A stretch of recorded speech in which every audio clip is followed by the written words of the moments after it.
A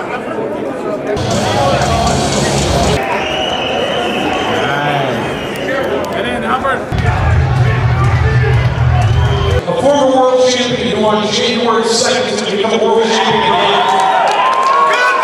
He is going to headline UFC 195 on January 2nd in Los Angeles against Robbie Lawler.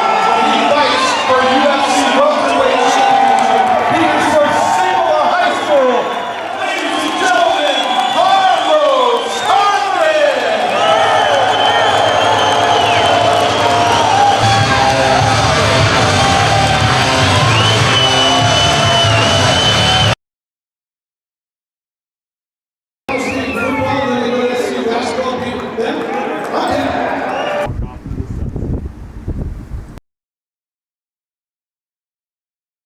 Yeah, that lift. The hacky sack? Yeah, the hacky sack. We're down here, we're about to go on Mike Adams' show, 2 hours, combat sports talk. Just chat it up, I guess.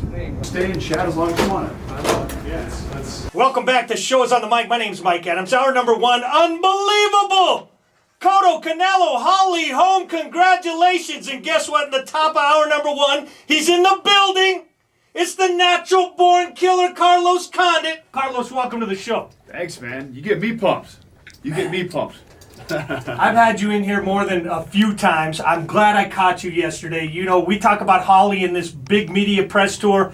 I run into you yesterday. You got MMA Junkie. You got USA Today Sports.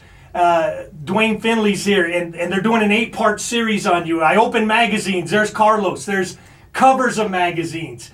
January 2nd, Robbie Lawler, you're back in the shine of the light. How do you feel? I feel amazing. I'm super excited to get out there and get a chance at the belt again. And things are going incredibly well. The people I've surrounded myself with are phenomenal, and this camp is awesome. This camp has been amazing. There's no bad intention behind your words. Hey, I got through it, now I got the world title shot. How'd you get to this tranquility that you have?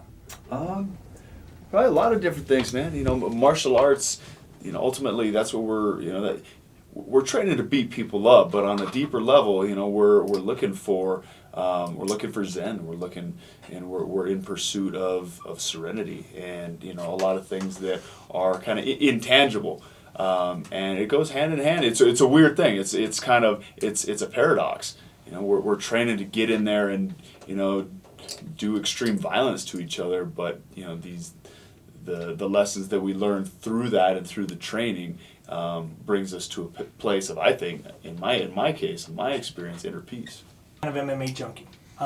Did a show with John Morgan about 2 months ago, and John founded MMA Junkie, and Dwayne Finley's here with you, and they're doing this 8-part series, and if you haven't read it, go to MMAJunkie.com, go online, read this first part of the 8-part series on Carlos. And Carlos, one thing I was real pleased about, man, is and I've told you this from day one, you are New Mexico, but you go to those spots that only we know, and you focus on them, and your heart is here. I mean, your heart is Albuquerque.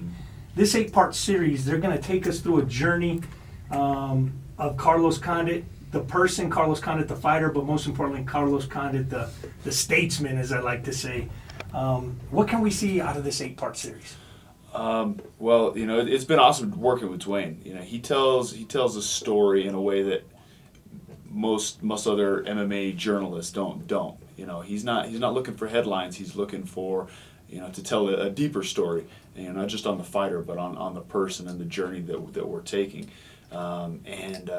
It's incredible working with him, and then seeing the finished product is awesome, and it's just cool. And I can just be an open book.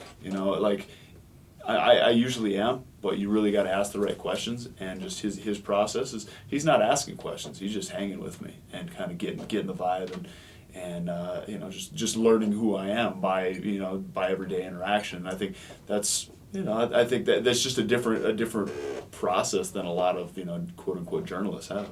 I've known Carlos Condit for 20 years. When he fought his first boxing match against Donnell Wade, when he won his first title in the WEC, when he beat Nick Diaz to be the champion, fought Rush St. Pierre at the height of his career, and now fights Robbie Lawler on January 2nd.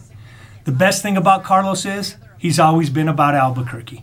Carlos, the most humble family man you'll ever know, and what an honor for me to have him in studio today. And not only call Carlos Condit a champion, but a friend. Best of luck, Carlos.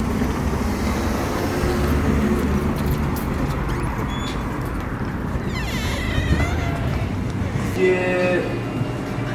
Just get a coffee, man. Easy, what's that? I'll do a medium. No thanks. Bye.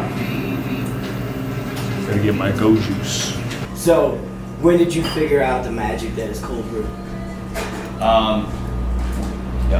Keith Jardine and Jody, his wife,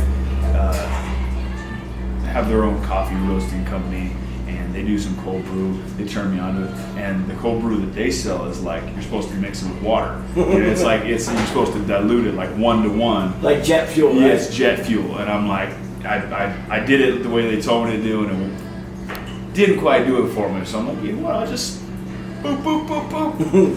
just drink straight out of the bottle, and that does the trick for me. And then I made some myself. It's actually pretty easy to make, and it's got a different flavor profile, and I dig it, and it's nice and sweet. Different thing to try. All right. And you know, what's funny is because you're also, you know, the way you cook, like you're lights out in the kitchen. And is this kind of feed into that a little bit, like because you're the way your palate and the things that you want to try. Do you kind of consider your love of coffee the same way that you look at food? Oh yeah, without a doubt. I like quality when it comes to anything really, but definitely with what I consume, food, drink, and coffee is good for you. Sometimes I get to the point if I wake up in the morning and I didn't drink coffee the night before, I wake up with a headache. I'm like start getting caffeine withdrawals. But I've cut back a little bit. I've cut back a little bit. Although I'm double fisting as we speak. But there's a lot of in this downtown area. There's a lot of bomb ass spots, you know. So it's a good place to be a coffee lover. Oh yeah, there's some amazing spots here in Albuquerque. A lot of there's kind of like I don't know what you would call it, maybe like kind of boutique roasters and these places that are locally owned and operated that really focus on the quality of their product instead of just churning out quantity. Mm-hmm. And it's cool. These guys care about their product. They care that you like it. I just got a man over here just hooked me up with some coffee. This is amazing, by the way. It's a good strong Americano. Yeah, this is. Like all the fads now, they're good, they're quality, but nobody ever knew how to do espresso right. So it's been given a bad name because 90% of it is improperly done. But if you really have good quality espresso, it's a whole amazing world. I love espresso. But it's hard to find it. It really is. Yeah. I love it. And yeah, an Americano's